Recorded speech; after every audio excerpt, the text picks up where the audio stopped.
Hi, AD. Welcome to our house. I'm Poppy. And I'm Cara. So you might have seen Cara and Poppy's Open Door episode on AD. My name is Nicoló Bini, Nick Bini to friends. I had the great pleasure of designing Cara and Poppy's LA home. Take a look, see if you like it.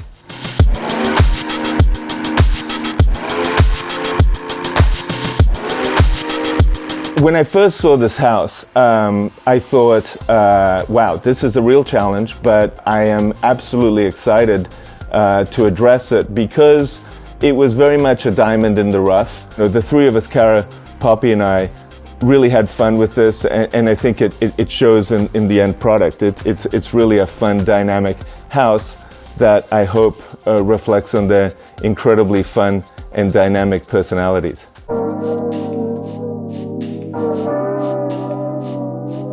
We have been living here for what? Since January. Since January. Yeah. It's been being renovated for about a year?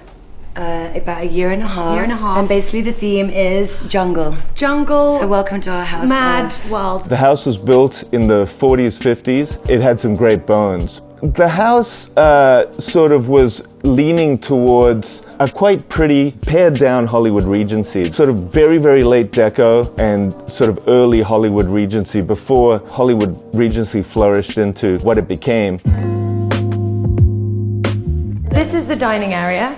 We went for a sort of forest green lacquer and our little rattan chandelier. When you reference English design, you know, you look at, especially interior design, you look at Adams, you look at Hicks, and they work with very strong chromatic primary colors. And they often do it in a very bold, even lacquered way. And so playing up that, as well as all the trim and the moldings and the baseboards and all those things that dress up the room, we didn't want to go too far into the sort of European English thing, and definitely wanted to punch up the LA feel. And so we did that in the interior sort of decoration. We used some paste chairs from the 50s in this beautiful sort of blue wool, some rattan table, and then of course this fabulous rattan chandelier with the monkey, which Poppy immediately loved, and we had shipped over from Florida. I'm looking at also the carpet, which is a silk chinoiserie,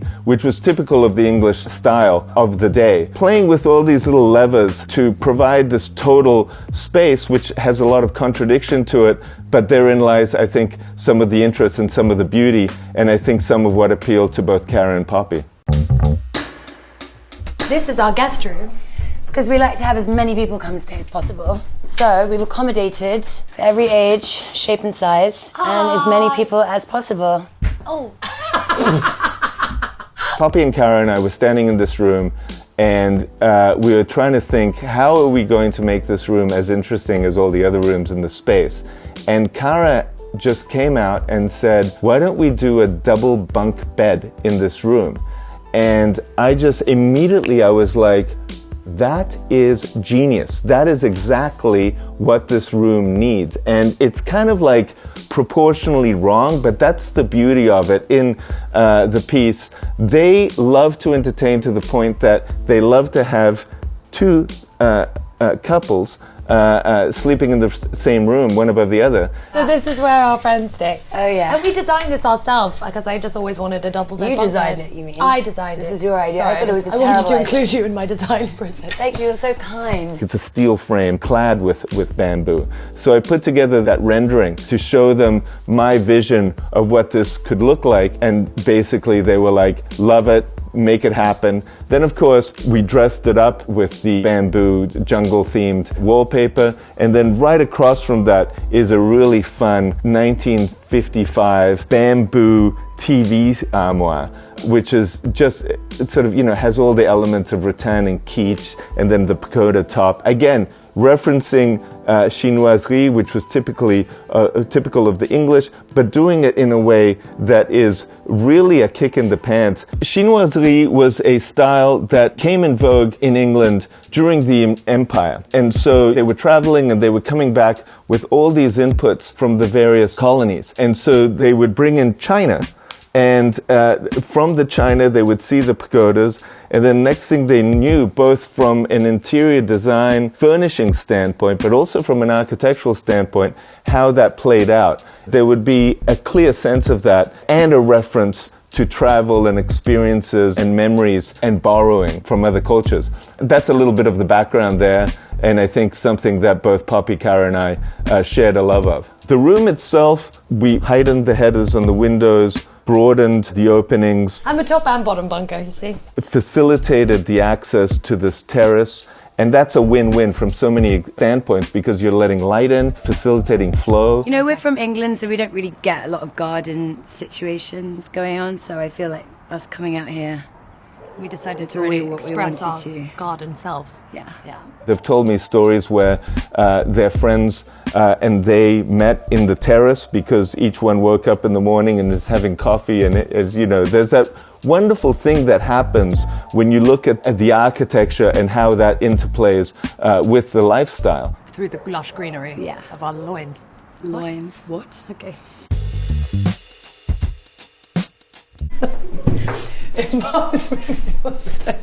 She found it on the side of the road. Oh, God. So usually the staircase is like the architect's sculpture, but this one was really quite hemmed in, and all we could do is add a skylight to add a little bit of sense of drama and massing to the space. So I was really thinking hard about how could we make this space special. Another great element of LA architecture is that sort of Laurel Canyon, rock and roll, kind of hippie vibe thing that was happening back in the 60s, not so far away from the house.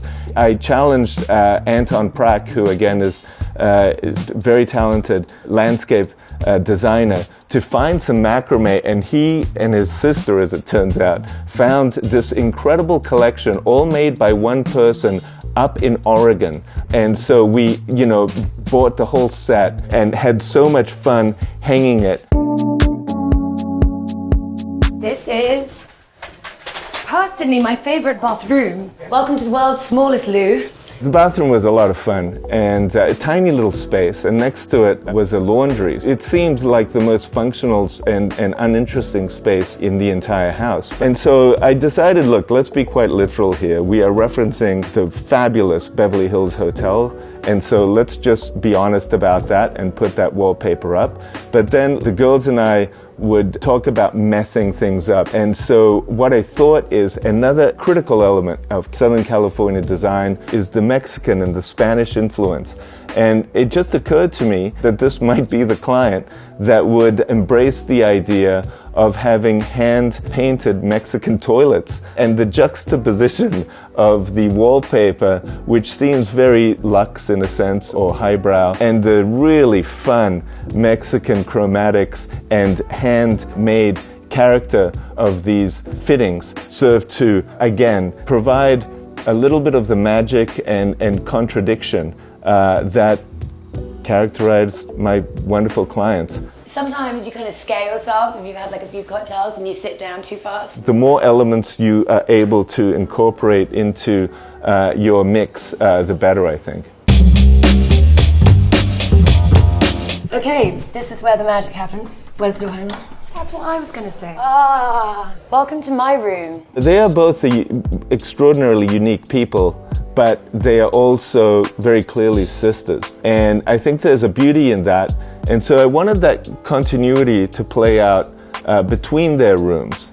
And so what I did is, maybe the colors are very different, maybe the relationship to natural lighting is very different, but some of the materials themselves are very much the same. There's a lot of velvets in both rooms, and there's a lot of richness in the materiality in both rooms, and there's a lot of brass in each of the rooms. That sort of tie-in I think, brought the two very dissimilar environments together. Now this is my area. Now, this is what I call a room. Come in. Cara had an ambition to create an environment that was very, very sexy, reminiscent of a men's club, something between David Hicks and the Playboy Mansion. This is my boob incense holder. I reference Hicks quite literally in some instances, but played with it in an LA way. I added that fireplace to the room to give a little bit of an English sort of vibe. We paneled the entire walls in this very lush velvet. And then, of course, the love of Cara and her imagination, especially pertaining to beds, played out in this supersized 11-foot wide bed that we sort of played with both sculpturally and in terms of its materiality.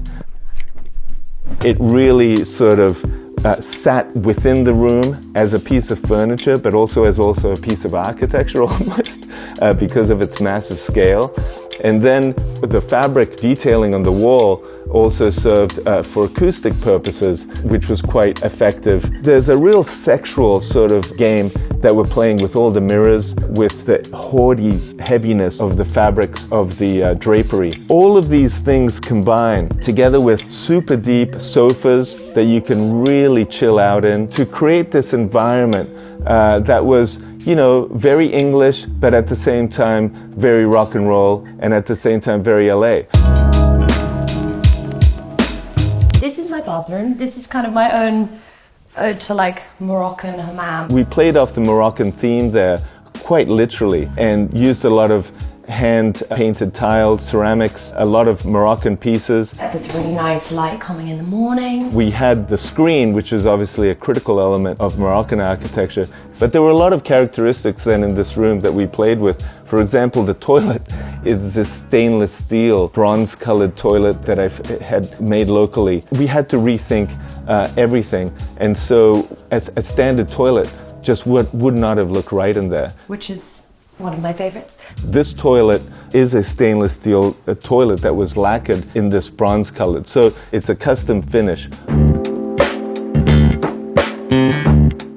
So this is where we like to watch movies, and occasionally if anyone wants to show their expertise of modern dance, they are totally allowed. It's almost encouraged. Cara wants to have a den in her space, and there wasn't really space for it, except for there was this weird closet that you access through these staircases, and it was really just a leftover part of the foundation. We took a good long look at this, and I proposed, why don't we put it in here? I believe it was me, it might have been Cara, I don't know. But the point is that we decided to really dress up this leftover space. Again, talking about high-low, and make it incredibly special. I referenced 70s design just because it was such a sexy era, and, you know, used the shags not only on the floor but also on the walls, and this sort of luscious, continuous, curvilinear, organic sofas to surround the central element, which is this four-leaf clover with a dance pole. Mirrored ceilings seem like a good thing to do. They have some, you know, 60s velvet, gorgeous nudie women. I love the velvet paintings of nudes that really bring in a fabulous raunch to the environment. They had an opening party at the house, and you know, you go into this room and there was some epic heavy hitters just chilling in here. Taylor Swift came up to me and she said, I think that you're the architect for this room. You just have the vibe about you, and it's pretty much the, I think, coolest thing that anybody has ever told me. We looked at ergonomics very closely, and we were inspired by, you know, the sort of, you know, you might want to just call them sex pads of the 70s, but sort of elevating that vibe. So I developed this rendering for Cara that essentially spoke to the elements that I was thinking of incorporating in there. She completely vibed off of it. You know, we fine-tuned it together, and then from there it was a series of hand sketches. From what I've seen and have been told, people loved chilling out in this room just because it's got that haughty vibe. And how much fun is that? And to have a client that embraces that is just absolutely unique and superb. I let other people do that, not me. So the one great feature about this house is that it all connects. This is the deck. So let's slide down the banister. This is really dangerous. Oh my God, it's burning. Oh my God, no, the pan. This is a private deck for Cara. So Poppy had her balcony. They shared the courtyard But Cara has this deck, which literally is the roof of her garage, but that we put these planks on and put this privacy wall around. Whether it's dining or lounging, it's just a wonderful environment for her to be able to enjoy separate from common garden, as it were. We eat and we giggle And we play cards. And we play cards. And Perudo. We definitely borrowed a good amount from different cultures. So that sort of Moroccan swing bed is an element that we used. The walls themselves, somewhat reminiscent of a Moroccan screens, because light can come in but you can't see out. We tiered the landscaping in a way that softened that transition between the bottom level of the house and the deck itself, and then provided plenty of seating area. There's certain things that make this kind of environment successful. It's the entertaining. And what you look at is a plaza. You need to have natural light, you need to have plenty of seating, and then ideally there's a water element as well. And so playing with all those elements generally creates a comfortable place to sit in.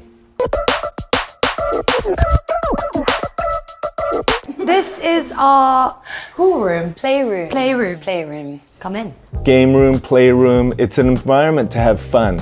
It's the sort of, joint area that propels you towards the inside and outside.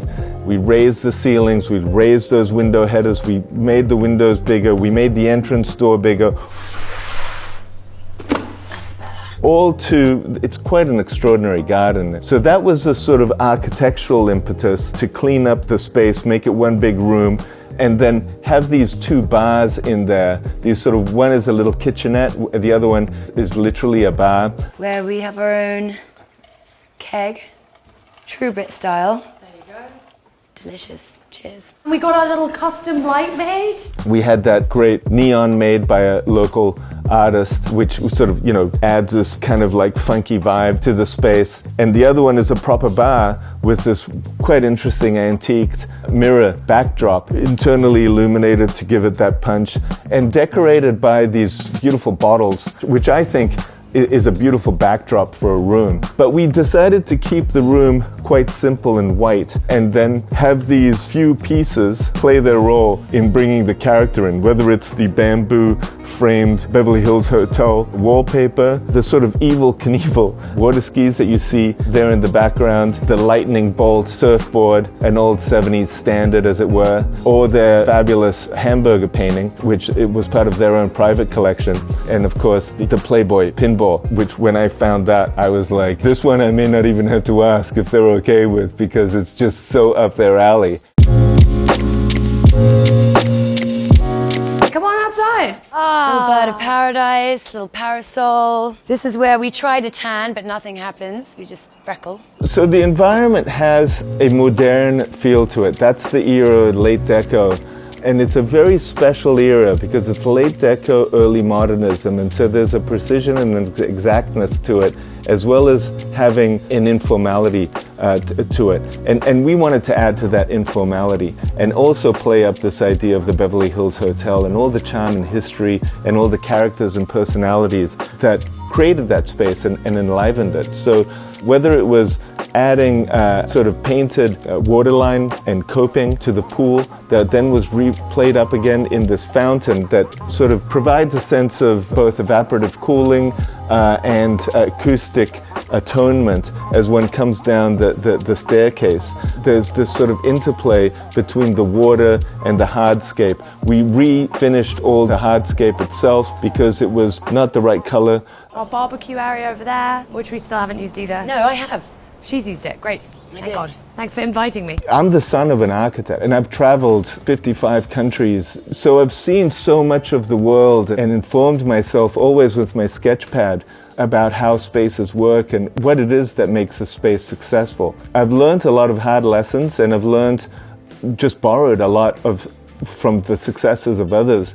And I think that absolutely, you look at some spaces that you or others have created, and you see the magic. It is a rich and beautiful world we live in, multicultural, genius concepts that we can borrow from each of these cultures that I've been very fortunate to have experienced firsthand, and I think that because of the richness of personality that they have and the interest architecturally that the environment had, I was able to pull in a lot and borrow a lot and bring it into play to create a highly eclectic but at the same time balanced environment, which I think they really enjoy to the fullest. Part of my process is really to get into my client's head and feel them out in terms of how far they will go. In this instance, there was no end. They would go wherever we wanted to explore. And at the end of the day, you know, what I tell my clients is two things. First of all, the process of designing a house should be the best and happiest moment. You should be able to look at a detail in your house and remember what a great time you had arriving at that detail. And so that is critical. And so the idea of having fun with my clients is part and parcel to coming up with a successful design.